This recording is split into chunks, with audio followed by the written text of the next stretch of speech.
Welcome to the Caribbean Cricket Podcast, your one-stop shop for all things West Indies cricket. By the fans, for the fans.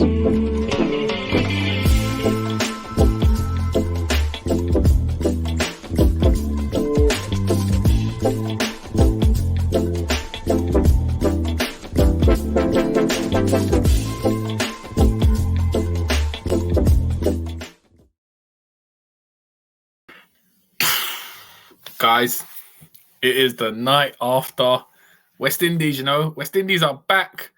Unfortunately for West Indies fans, that means Jofra Archer is back. West Indies have lost to England in the first game of the Super 8s. A comprehensive loss to start off our campaign in this second stage of the T20 World Cup. My name is Santokie Nagulendram, one half of the Caribbean Cricket Podcast.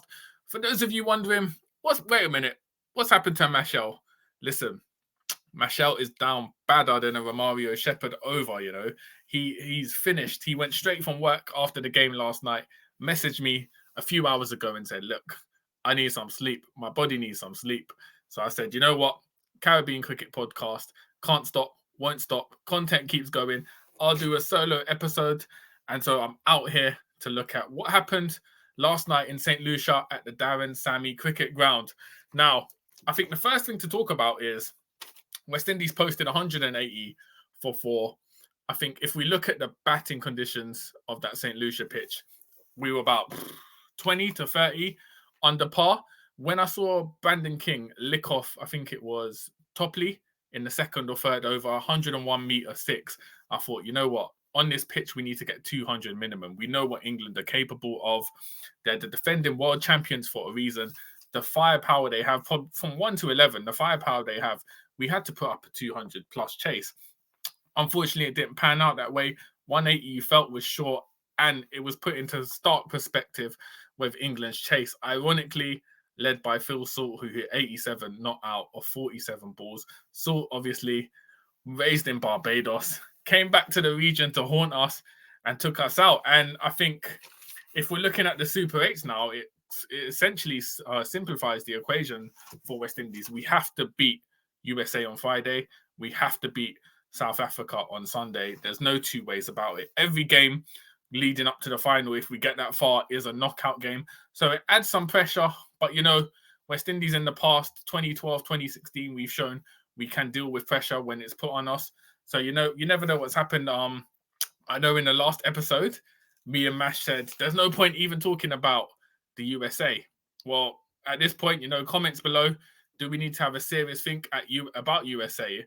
Is that match going to go how we think it's going to go? Are USA going to spring an upset? I think if we look at the USA game against South Africa, with 2 to 3 overs to go, USA were in with a strong chance of winning. So USA are no joke. They got to the Super 8s for a reason.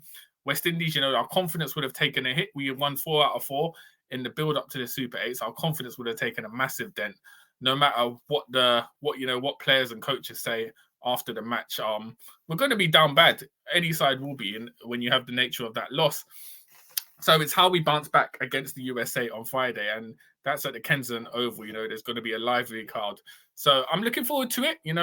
Big pressure game, big knockout game. Hoping West Indies can get the win, and that will take us to the big match against South Africa on Sunday. I guess from a West Indies perspective, you're kind of hoping at this point, funny enough, that England sort of win their remaining 2 games, and that will make it clearer for us.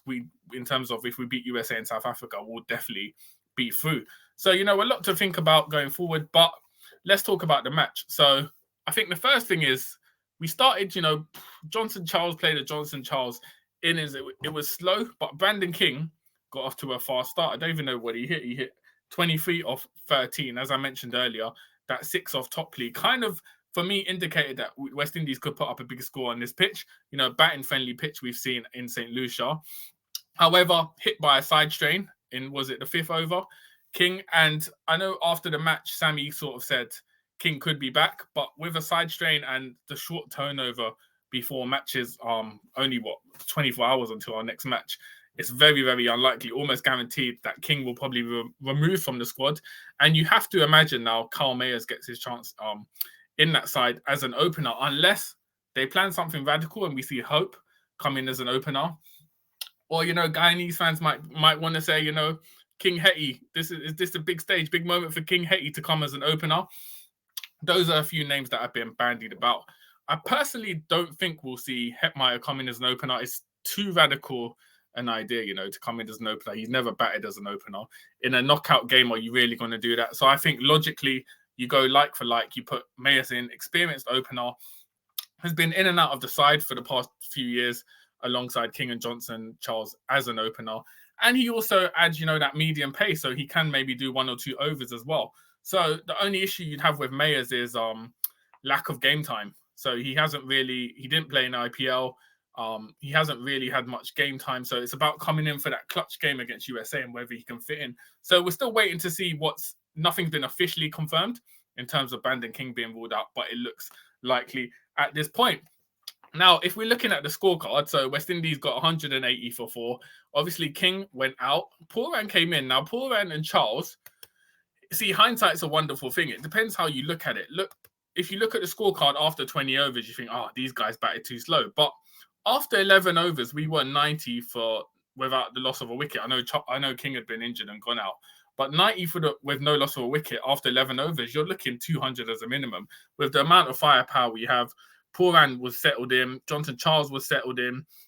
And so you're kind of thinking we need to post a big score. However, as I alluded to, Jofra Archer kind of ruined that with his 15th over, bowled some Yorkers, very good, very effective. Took out Pooran, and I think we lost 3 wickets for 6 runs or something at that point. I know Rothman came out, hit a few sixes off Livingston, then found himself out. Andre Russell only lasted 2 balls. And it was really, I think we were 130 for 4 after 17 overs or something along those lines. But it's really Shafane Rutherford who kind of came in 28 off 15 at the end to take us to a respectable score. However, like I said, when I saw West Indies post up 180 for 4, I was thinking it's not enough. And with England coming out to bat, Phil Saw, as I said, 87 off 47. Josh Butler as well. He batted sort of just over 100 strike rate, but he got the runs. And then Johnny Bairstow sort of complemented, 48 off 26. Now, the big issue for West Indies, and this is a talking point. Now, this is kind of the second talking point for the next game against USA. What do we do with our 11? So Romario Shepherd, and the thing is, what's funny enough, shout out Mash, because he had told me, listen, he's got a bad feeling in the Super 8. Romario Shepherd, we know how inconsistent he can be. Mashell sort of had that feeling that, he could a bad game is likely to come up in the Super 8s. Unfortunately, it come up in the first match, where Romario bowled 2 overs for 41 runs. I think his second over went for 30 runs, and that sort of essentially killed the game. I think by the time he bowled his second over, England only needed 10 or so runs to win. So now this begs the question. We saw Obed McCoy bowl on Monday. Took 3 wickets, was effective. We know what Obed McCoy can do, strike bowler, quality bowler. There'd been debate as to whether he should have been in the 11 from the get-go. This is something in the comments. If you put below, do you think this is the time now for Sammy to call up Obed McCoy in place of a Romario Shepherd? Because are we justifying Romario Shepherd being in the side because of his batting? If you look against England, he only faced, 7 or so balls? Yeah, 7 balls he faced. So we didn't really use him for his batting. His bowling was down bad. With Obed McCoy, we're guaranteed, he's probably not going to go over 30 if he bowls 4 overs, especially against USA. And he's likely, as a strike bowler, to take wickets. So for me, I would drop Romario Shepherd and put Obed McCoy, and I think you're more likely to get a better bowling performance, and we're less reliant on Romario's batting. So I don't think there's a justification for that. So I think that should be a change for West Indies, and I think it could be very likely that we do see that. I don't see how, bearing in mind what Obed did on Monday against Afghanistan, I know it was a dead rubber game, but, Afghanistan was still playing at full tilt. So what he did on Monday against Afghanistan, if you contrast that to Romario Shepherd's performance, I think it's justifiable that we see a change. So we're definitely going to see one change with King being out, and that's likely to be Mayers coming in and opening, barring a major surprise. I think we could very likely see Romario Shepherd be dropped for Obed McCoy. But let me know in the comments what you think. Do you think that Obed McCoy should come in? Do you think we should keep faith with Romario Shepherd? Do you think, he's had his bad performance overall? He can be a lethal bowler. Do we persist with him for the rest of the Super 8 games? Let me know. It's an interesting debate. Obviously, everyone's going to have different opinions. And also the opener conundrum. Who would you go for? Would you go for Hetmeyer, Hope, or Carl Mayers as opener? I think if you're looking at the spinners yesterday against England, Hussein, Moti, and Roston Chase, they essentially did their job. They didn't go for massive runs. I think they all went for under an economy of 8. So they did their jobs. It was really that strike bowling. If Alzari's not really firing, we're sort of struggling. We're reliant on, Andre Russell to sort of take wickets alongside of Romario Shepherd. So I think just having an Obed McCoy there would sort of give some backup to Alzari Joseph and also just allow us to, get wickets. I think USA, we should be looking to bowl USA out on Friday. And so if we've got Obed McCoy and Alzari Joseph working in tandem, I think that would work. So, yeah, as I said, this is a solo video, a rare solo. Actually, this might be the first ever solo video from myself. Hopefully, MASH will be recovered in time. We're looking to do a live episode probably on Sunday before the South Africa game. If West Indies hopefully haven't gone down bad against USA, if we got the win, we'll do a live show before the big game against South Africa. We might do some videos after the USA game, depending on our schedules. But yeah, I think this is a massive wake-up call for West Indies. I feel like this campaign had galvanized the region in terms of getting behind the side. 4 wins out of 4. Sammy had come with the good vibes. This loss to England has sort of brought us back to reality, which we're going to have to bounce back from, But on the flip side, you can say historically, no side ever has a perfect tournament. No side sort of ever wins every game and comes out at the end and wins the title. There's always ups and downs. So hopefully this is a down and we come with an up. I think the final talking point I want to discuss is the dot balls. Now, this is something that needs to be discussed. We've talked about it before. 51 dot balls, which is actually the most dot balls in a T20 World Cup match. Ironically, the record had been 50 when we beat India in 2016, Lendl Simmons' iconic innings in the semi-final. We actually hit 50 dot balls in that match. It was surpassed in that game yesterday. 51 dot balls, which you're looking at nearly 9 overs basically wasted, which is ridiculous for this level of the game. And that's something I don't know if we'll be able to, work on that and change that in such a short turnover of this tournament. But it's been an issue with West Indies cricket. As I said, we held the record from 2016. You could argue since 2016, it's been an issue. We focus so much on boundaries, percentages and winning through boundaries. We've kind of ignored the art of getting 1s or 2s, and it's kind of been ingrained in the side. So 51 dot balls is essentially what hurt us. You'd imagine even if we'd scored half of those, if we put up 26 more runs, we would have gone across and scored over 200 runs. And that could have been something that gave us the win. So those dot balls are essentially, when you boil it down to it, those dot balls are essentially the difference and what sort of cost us the game. As I said, it's a long-term problem within the side. I don't know how we're going to fix that problem. But yeah, at this level, 51 dot balls is unacceptable. I think, obviously, people will criticize, Pooran batted, could say Pooran batted too slow. But, we know Pooran's the first batter to score 200 runs in this World Cup. He's had a good World Cup. It just didn't come off for him. 36 off 32. It just wasn't coming off for him. Johnson Charles, 38 off 34. I think we've seen in this tournament so far, Johnson Charles isn't batting like we'd expect a Johnson Charles. He's not giving us that explosive innings. He's sort of labouring to runs. He is scoring runs, and it wasn't an issue before when we were winning. Obviously, Machel particularly, we talked about how Johnson Charles was playing awful cricket at the moment. But it kind of been masked by the fact we've been winning.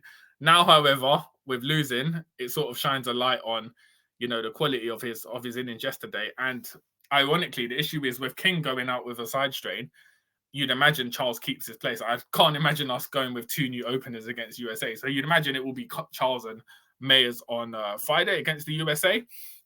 And hopefully, Charles finally delivers that explosive innings we've been waiting from him for the whole tournament. We thought he might give us something massive in St. Lucia, his home ground. You got the Johnson Charles stand named after him. Hopefully, in the Kensington Oval, the Mecca of Caribbean cricket, some like to call it, he can give us a performance, an iconic performance, and get us back on the drawing board with a win against USA. As I said, I'm still expecting us to beat USA. I think we should definitely still be considered favourites. England played well. They bowled particularly well. Adil Rashid, as I mentioned, Jofra Archer as well. Clinical. They're the world champions for a reason, the depth they have. And I did mention it on the last podcast. I think the nature of the way they qualified for the Super 8s and that they were so close to being out if their match was rained off. They probably thought they were out. They've been given a lifeline. They've made the most of it. I would expect England to win against South Africa and USA and get a clean sweep in the Super 8s. So we've essentially lost to the strongest team based on what I've seen of some South Africa and USA.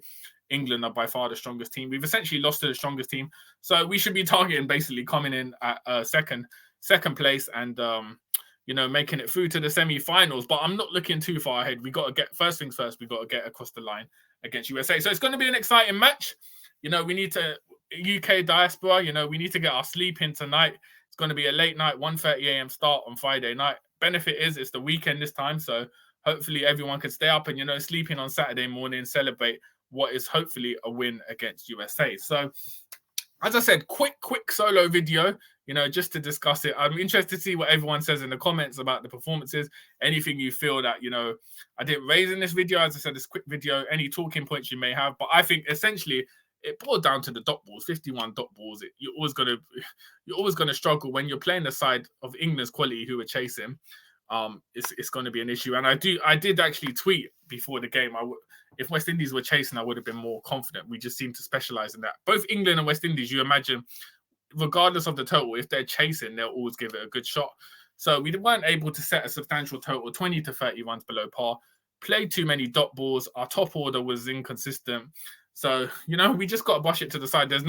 We've got 1 day turnaround today in between our next game. And you'd imagine we're flying to Barbados today. So not really much of a turnaround to work on things properly. You're hoping, we just see a turnaround and a confidence booster against USA. So that's been it from me. As always, like, comment, share, subscribe. If you're not joined up to the Patreon, join up to the Patreon. West Indies, I think the test squad should have landed in the UK today, if I'm not mistaken, ahead of the test players, ahead of the series against England. Caribbean Cricket Podcast will be looking to be at the test, depending on if we get our media accreditation. We'll definitely be at the warm-up game in Beckenham, July 3rd, 4th, 5th. So shout us out if you're going to be at any of those games. The Kent game at Beckenham, we'll try and get a CCP link up for all the UK, European men who follow West Indies. So keep a lookout for us promoting that in the next few days and /weeks. Thank you. Have a good morning, good afternoon, good evening, wherever you are in the world. As always, we continue to rally around the West Indies, and we'll be rallying on Friday against USA. If we lose against USA, boy, I don't know. The reaction is going to be a madness. So I'm not even thinking about that. Hopefully we get the win and move forward to the South Africa game. That's been it. Thank you very much. Take care and good night. We rule the cricket world. Now the rules seem coming. Welcome to the Caribbean Cricket Podcast, your one-stop shop for all things West Indies cricket. By the fans, for the fans.